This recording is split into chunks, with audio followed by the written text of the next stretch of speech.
Well, hello, everybody.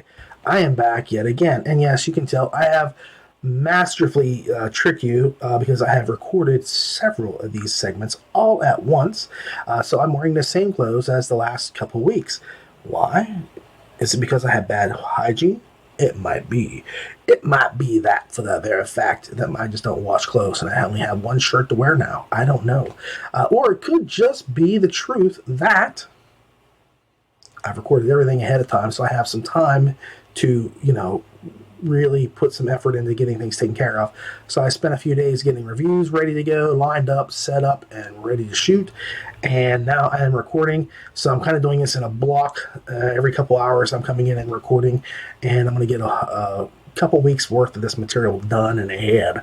So you'll see a few of these that look the same, but they're not the same. Maybe I should put a hat on for the next one here. But anyway, this is the LitRPG Audiobook Podcast. My name is Ray. I have a return. I am back once more, and I hopefully will be able to enlighten you about some awesome audiobooks I have found. I have tried to find only as the best of the best for you this week. So sit back, relax, and enjoy, and here we go. All right, so finally, we get to the first book of the day. This is Battleborne by Dave Wilmarth, narrated by Daniel Wisniewski, I'm sorry, I can't say it, and Jessica Threet. And I apologize, Daniel, so I'm just going to call you Daniel from this point forth. The book length is 17 hours and 14 minutes long, and this is the first book in the series as far as I can tell. And thankfully, that's the case. Max shook his head. 2 monster races in a row, both with heavy bones that prevent them from swimming. He'd need to avoid water as much as possible. Also fire, apparently. He chose the elf description next. Dark elf, elder race, light affinity. Despite their misleading name, dark elves are creatures of the light. Also referred to as night elves, they are beings of nature and magic. Elven social structure is matriarchal, with the population divided among 12 clans. Each clan has a matron, all of whom are subordinate to their high queen. Most elves live in clan villages or small cities within the world's forests, self-appointed guardians of the flora and fauna. Elves are extremely long-lived. Barring any fatal encounters, an elf might live 10,000 years or more. So I've totally been a Wilmarth fan since Greystone Girl. That sounds like a TV show, not Gossip Girl, but Greystone Girls. I like that. Maybe we should have a harem book by Dave, Greystone Girls. Anyway, I've been a fan of Dave Wilmarth since the Greystone Guild first came about. And I'm sorry to see that series and the Undying Land series go the way of the dinosaur. But Shadow Sun has been rocking my world quite happily until Battleborne came along. And now my world is rocking so hard, it's a rock lobster. No, I'm not together. But I can barely stand it shaking so much. This book is about a soldier whose squad is just blown to pieces as they try to avoid getting killed in horrible ways, but they fail miserably and succeed in dying in the most grotesque manner possible in an orderly fashion. The leader of the squad, his name is Max, is offered a second chance at life in a new world, becoming something known as what? The Battleborne, that's right. And these are worthy warriors who are given a second chance at a new life in this fantasy world. Now, it's not a fantasy, it's really a real world, but it's a fantasy-style world. Now, Max, the MC, opts to become what's known as a chimera racial character, which means he is a blend of several races, including some monster ones. He also gets some Valkyries who want to smash him so hard that they actually hook him up with some cool things before he ever even steps foot on this new world. So he's got a couple bonuses going on just because he was nice to the Valkyrie that kind of took him, and he was pretty cool with the Valkyries that he spoke with while he was there. And they all thought he was kind of hot, and, they were like, oh, baby, so we're going to hook him up. So he gets a couple bonuses. And from there, things start to look up already for Max. I mean, he's already, got some bonus stuff. as soon as he lands in this world, he has some issues with some goblins, meets this mysterious dwarf, and then he befriends some dwarves he hooks up with, and, he gets on a kill list by some orcs. So a lot of stuff happens right after he gets into the game world. The book is a basic progression of Max, going from a noob to a bad grass mofo. One thing I will say is Wilmarth has a very certain style that will suck you in and leaves you wanting more at the end. So if you've enjoyed any of his earlier stuff, you will absolutely love this. It's not the same. It's very different. But the story, the way the story feels, it's got a Wilmarth vibe. And so, you're just going to want to read more. So, for me, Shadowstun is still my favorite, but it's like, how many books into the series have I gotten? This is book 1. And it's already a close second, of Dave's. I mean, as much as I love The Undying Land, and again, I will say The Land of the Undying, it was one of those books where you love the game world and you love the real world. And the real world, for me, was still the most exciting part, because it was like, this horrible, horrible place with undead and just nastiness going on all the time. And,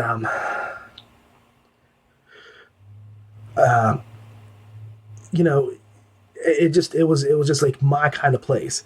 But Battleborne is getting there real close. Now, the vocal stylings of Daniel Wisniewski and Jessica Threet, and I'm sorry, it's the best I can do, are phenomenal. Daniel does some vocal riffs that are stunning, and Threet absolutely does a smashing job as the female half of the duo. You can feel their joy, their grief, their anger. It's not just their emotional limitations, by the way, by any means. They go the full range, the whole gamut, but they firmly have a grasp on how to make you feel and let you know how the characters are feeling. I literally felt grief coming out of them, and when things happened, anger and rage. I mean, those were some of the most incredible parts of the book, because it was very real, very, very real.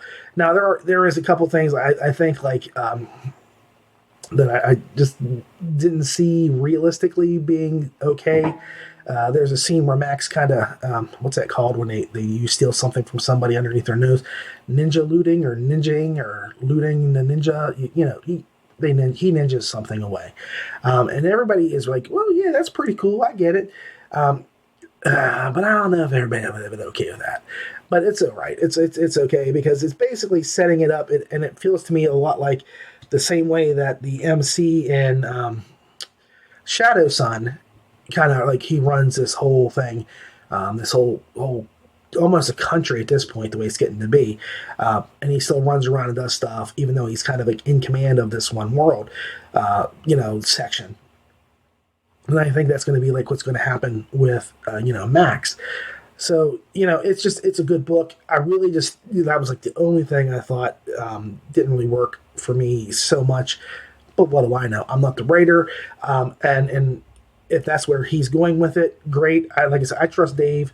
Dave can tell me to put on a blindfold, and you're going to walk across a 2-inch board, and I will lead you vocally and tell you where to step, when to step, how to step, and I will get you across a chasm that is filled with lava and alligators that are immune to lava. And I would trust him completely, because he really knows what he's doing. The work is fun, exciting, and full of fighting. 8.5 stars, 8.5 stars so easily, because this is some of his best stuff to date. Like I said, still a Shadowsun fan. Shadowsun, yes, Shadowsun fan. But this has a bone-crushing tag team of narrators, and it's Dave writing at his very best. So you really can't, complain anymore. I mean, like, this works really well. And for a first book, it really pushes the boundaries of, like, holy crap, I can't wait for more. So check it out. I'm sure you have. Everybody's heard it by this point, but the book is damn good. Okay, sorry. I have a guest, and I can't get rid of her. My next book is The Wandering Inn, Volume 2, by Pirate Abba, narrated by Andrea Parsnow, with a book length of 61 hours and 4 minutes. Oh my God, how did Andrea do that? Yes. ASDF. Yes, do it, please. Black Mage. I can't do that. This is all I can do. I don't even know what sent us here. 50 cents. Damn. Squirtle 344. I want to go home. America Group. Not much we can do about that now. Priorities should be linking up and sharing information to survive. Strider 479. In that case, start with levels and classes. Ayan. Why? Strider 479. Good information to know. I'm a level 16 ranger, by the way. Rose. Classes? What? Black mage. Not bad. I'm a level 11 engineer at the moment, and level 8 mage. That's how I set up this call. Lauren Grimnar. What? You can become an engineer? Black mage. Seems like it. I took apart my iPhone and some of my electronics and got the class. I mean, honestly, how did she do it? This book is basically 18 hours longer than book one. You don't know how impressive that is, and yet scary that is simultaneously. Because once you start into this book, you really don't want to stop. Now, there were a few things that kind of took me out of my immersion, and I'm going to talk about that first. There is a part of this book that seems to just come out just so the author can espouse their political views on events as they were happening at the time of this writing. Basically, part of what this was about was the Muslim ban that Trump instituted. Now, again, I want to say this. I have no problem with authors whose political views align or don't align with my own viewpoints. Everyone is entitled to their own opinion and belief system. But when I listen to a book, particularly a fantasy book, I do so to escape the mundane, everyday things like politics. I really don't talk politics in my family. I don't talk politics I don't work anywhere anymore, but didn't talk it at work so much. I don't believe that it's necessary. And I know you can say it was a time frame thing, so you could get it, but it didn't really make a difference. I mean, the people could have come from any period or whatever, and they could have talked about anything else, and it was very clearly just a chance for the author to insert their opinions on something. And again, it's fine, but it took me out of the book. I mean, and it was like not once or twice. I mean, it was like a couple times it was like conversations happen like that. And I think that if you want to know the truth of the matter, if I was shuffled off from this world into a fantasy realm, the last thing I'm caring about is what the president is doing back home. My new concern is survivability. So, it just knocked me out, and like I say, I just didn't think it was that great. If you do want to do something like that, you just cover it up. You like in the Star Trek episode, what was it? Let That Be Your Last Battlefield, where two people hate each other, even though they're both black and white, split down the center. And the issue comes when you realize finally that one is white on the right and the other is white on the left side of their bodies. And so, that's where their prejudice comes from, because they're not the same. They're totally different, even though, until they were side by side, you never noticed. It's subtle, and you never see them on screen together until that final shot. So it made it work. So you can do commentary. You can do it any way you need to or any way you want to. You just disguise it a little bit.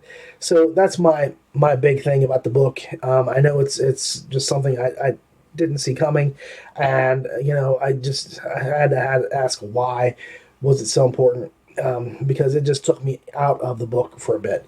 I would have just cut that out. I mean, honestly, I think Pirate Abba needs an editor anyway. 60 hours for a book, which is just a book. It's not a series.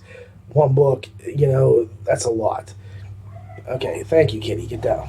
Okay, so I still hate the runner character, Ryoka. And if you didn't like Erin the first time around, you won't like her anymore. She's not changed all that much. I would have expected some character growth, but no, not so much. Erin is still ditzy, and Ryoka is still arrogant. My biggest issue is that unlike the book one, there really isn't any major storyline that would require the book to be so long. I mean, it could have been broken into 30-hour books, it could have been trimmed down in more chewable and digestible parts. That's the bad stuff. If you like book one and don't mind the infusion of real-world issues into your tales, then you will adore book two. Now, like I said, I kind of overlooked it. It just took me out of the moment, and I was like, oh, why?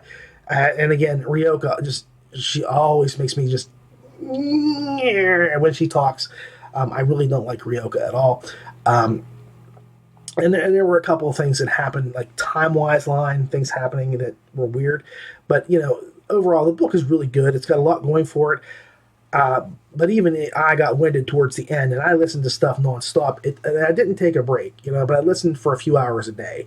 I just couldn't do the nonstop through thing like I did before, because even when I did like that one big 78-hour book, which was a whole bunch of books piled in together, I could step away and take a breath and read another book in between it and then go back to it. And the last one was 40 hours. I said, I can do 40 hours, no biggie. This one, I had to take a break just because it was not that I wasn't enjoying it, but there was like issues with religions and, stuff like that as well. And again, I just needed to catch my breath and step away. But I have to say, I still listened to the book attentively. I just didn't get into it as deeply as I did the first one because there were just things that just kind of popped me here and there. Other than that, Andrea Parsnow proves that not only is she highly talented, but that she is also a workhorse. I mean, honestly, 61 hours is nothing to sneeze at, and one would think that the publisher would break it up into smaller chunks just because of the audio. It has to cost them bank to record many, many hours. I mean, if Andrea is getting paid like $250 per finished hour, and she does 61 hours, that's like $500,000 or something like that. I mean, that's a lot. Buku dollars. That's what my dad would say. She's making it rain Benjamins. I'm kidding around. I can do math a little bit. But either way, it's still really a lot. And I have to say, if she was getting paid $500,000, she'd be worth it. Andrea is just quite masterful. And as I digressed before, I have to get back into it. As I often say, she often brings something new to surprise you with every time that you listen to her. Here, for me, it was her Frost Fairies. That was my auditory treat for the week. I just loved them, and the way that she portrayed them, the chilling fae creatures, was amazing. I'm not even going to attempt to do the voices. If they sound like Pee Wee Herman, I could do that, but they don't. They don't, and I can't do it. I just always manage to find something Andrea has done to up her game in every book that she narrates. It's kind of like this audible Easter egg, and it's really fun. And again, she's one of those people that she's so good that she gets better as she goes. You could say, so-and-so's top of their game, they're the best this or that. And I can tell you, very few people are really the best at what they do, because the ones who are really great struggle to improve every single time they do something, and they change something, they mix it up, and they make something new and wonderful, and that's what she does.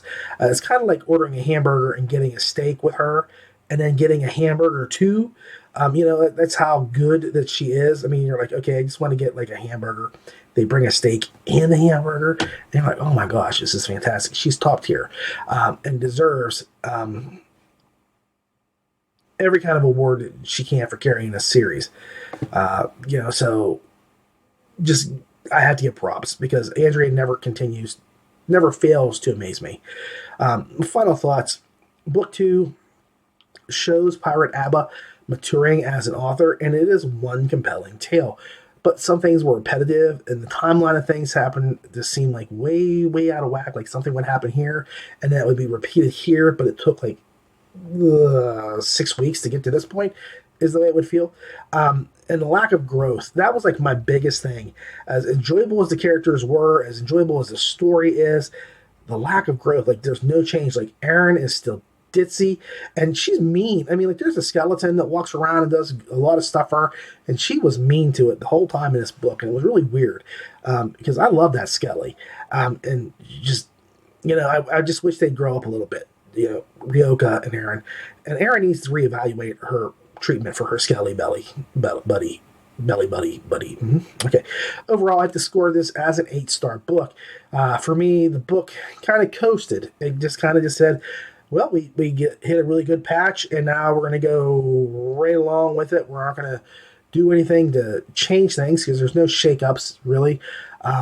And things just kind of continued on as they were, which is fine. I enjoyed the first book a lot. I enjoyed it immensely, but I really needed to see some things to happen to make me get like a bigger, better idea.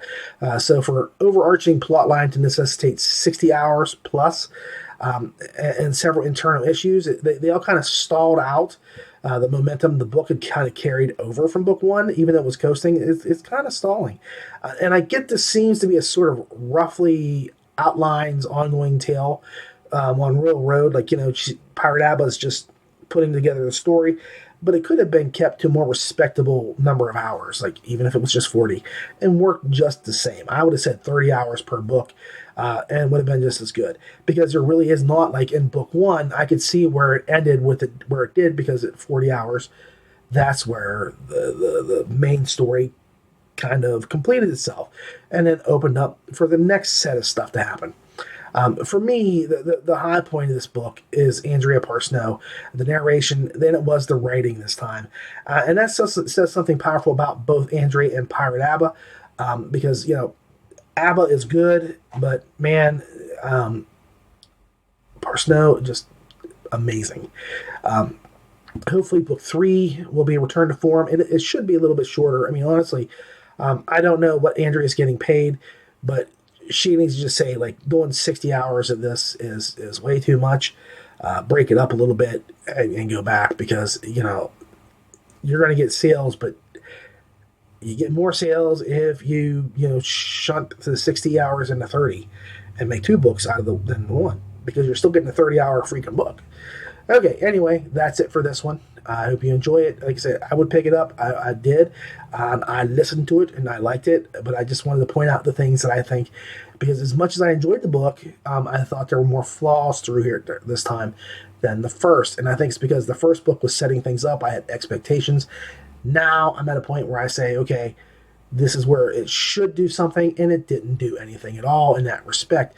So that's kind of like where I say it's coasting. There was no change-ups as far as I could see, or at least it didn't feel that way to me. So, but it's still an 8-star book. Still good. Still, and it's Andrea Parsnow. You can't go wrong.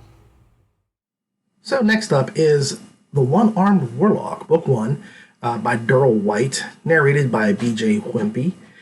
This is part of the One-Armed Warlock series, so there's more. I know there's actually another book out already. This has a book length of 10 hours and 38 minutes. Rise, brothers. Your whole group shall be back on your feet, fully healed. Like Brett, I was ecstatic to see Dad back up again on his own. His skin tone, breathing, and overall appearance returned to normal. No, better than normal. He seemed refreshed, like a man who'd just taken a 10-hour nap following a Thanksgiving feast. But for me, I wasn't feeling so well. Bathroom? I gurgled out the single word. It was all I could manage without soiling the infirmary. That way down the hall, Ulrich pointed. He was back to examining Dad and hadn't noticed my sickly appearance. I took off at a sprint, running down the hall and rushing into the public restroom. It was empty, so I picked out the closest toilet and barely got the door and stall open before I projectile vomited all around the bowl. Not a drop of my stomach contents made it into the bowl and covered the water tank and privacy wall instead. So this book was suggested to me by, of all people, Lavelle Jackson, just because he knows that I like horror and, freaky, silly, crazy stuff. And, the sillier it is, the better for me. And humor is always something huge that I just enjoy immensely. I'll talk about Ryan Rimmel and Eric Ugland all day long and their humor. And I think he was kind of like, hey, man, this has got some humor to it. It's dark. It's right up your alley. So I would have picked it up just because the whole premise sounded crazy enough to me. I was waiting literally since I heard of the book for it to hit audio. So, when Lavelle messaged me, he's like, hey, man, you got to check this out. And so I did. I spent a credit on it. And I mean, it kind of does all the things I wanted to do. It features an anti-hero. It's full of gore, demons, and such. This was right up my alley. For the written word, it's probably really perfect. The good. Let's start off with the good. We start off with the apocalypse already in effect. That's really good. I don't like to have to wait for things to happen. most times, and eventually this is going to come back to bite me in the butt. I'm working on a series right now for the apocalypse, and it takes it like a little ways into the book before it actually. Well, the apocalypse has already happened, but the other stuff kind of takes a little bit into the book before it gets working really, really effectively. So I'm going to say usually I really like to see things happen early on. I don't like to wait for it. I don't see the point to dragging your feet unless you're doing a whole lot of setup. Here, it's already in effect. We don't ever find out why the apocalypse happened, other than like there's an exposition between him and a witch, talking about what happens between worlds and how just the crack got open between different worlds and it's going to get bigger and badder stuff is coming later in the future. So we kind of have an idea, but we don't really have an idea of what caused all this to happen. So pretty much people are in their last days as more and more nightmarish things start showing up. So that's the good stuff. There's a lot of terrible, terrible, horrible things out there that are just killing people right and left. And for me, the horror guy, that's right there on spot. The bad. The gaming system itself isn't really exciting or different, and the MC is fairly flexible in his viewpoint. Honestly, I thought there was going to be this bigger deal about his one arm than there was, but it really didn't seem to be any kind of a hindrance to him. It was just kind of more of a point for him to say, hey, I've only got one arm a couple times, or I forgot I only had one arm. That was really the issue I have here is, okay, I'll go back to it. The MC, very flexible in his viewpoint. At the beginning of the book, he's like this really nice guy. He tries to be, fair and respectful, and he does everything in his power he can to kind of do the right thing, protect his family, protect other people. But immediately he shifts over into this, evil villain kind of mode in his mind, and there's reasons for that, I'm sure. But that was kind of like an issue for me. It was just like the drop off was like he was like here and it went just like that instantly. And I'll explain that in a bit. And then here's the fugly. The fugly is I absolutely loved, and this is like really good stuff. The dead baby companion. Not a lot of writers would be baller enough to write this sort of stuff. So just that alone, I was like, man, that gets like 5 points for me just because, most people have this nice little cutesy, wootsy little, animal companion do things or something to help them along the lines. And here we have, if you've ever seen The Nightmare Before Christmas, this is how I viewed him. That little chubby kid with the eyes sewn shut, the baby looking guy. That's how I see the little companion here. The MC has moral flexibility. And again, I like that. I like it a lot. I wish it was more of consistent, though. And by moral flexibility, I think here's a good point. Go to Gross Point Blank with John Cusack. He's a hitman who has a heart. He's going back for his high school sweetheart. He loves her. He's never gotten over leaving her and disappearing, and he wants to make amends and try to reconnect in some way. He's kind of gotten bored with the killing, and the reason why he got into the killing in the first place was because he had a moral flexibility. In other words, it really didn't bother him to go out there and kill people. And the MC, once he goes into this dark mode, he has that moral flexibility where he's like, okay, I can do this completely. As long as I don't get caught, I'm cool. Because, there are people watching him and doing things, and he doesn't want to be in trouble for, what he's out there doing. He starts off caring, but then he turns into this bloodthirsty menace.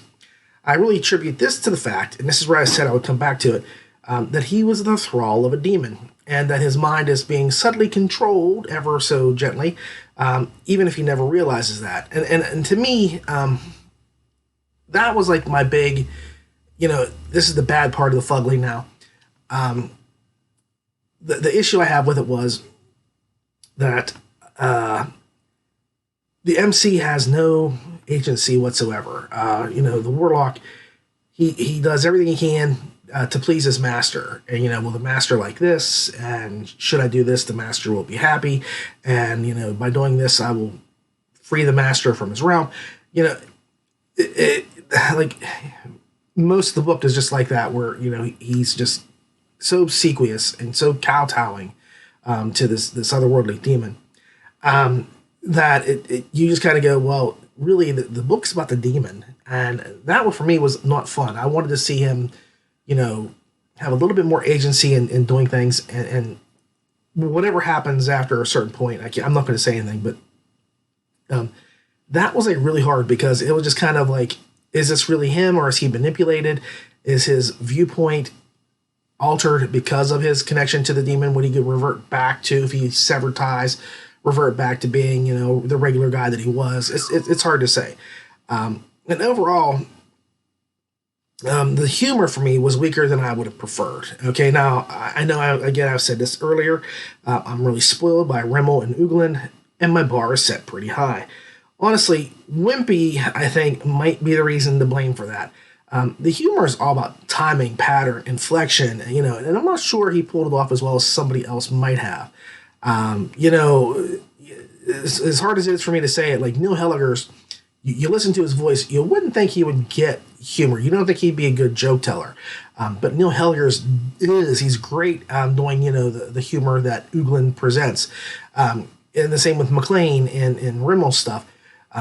They get the jokes, they know how to tell them. And here, Wimpy is really kind of new at this. As far as I can tell, I don't think he has very many books out, and 2 of them are in the series.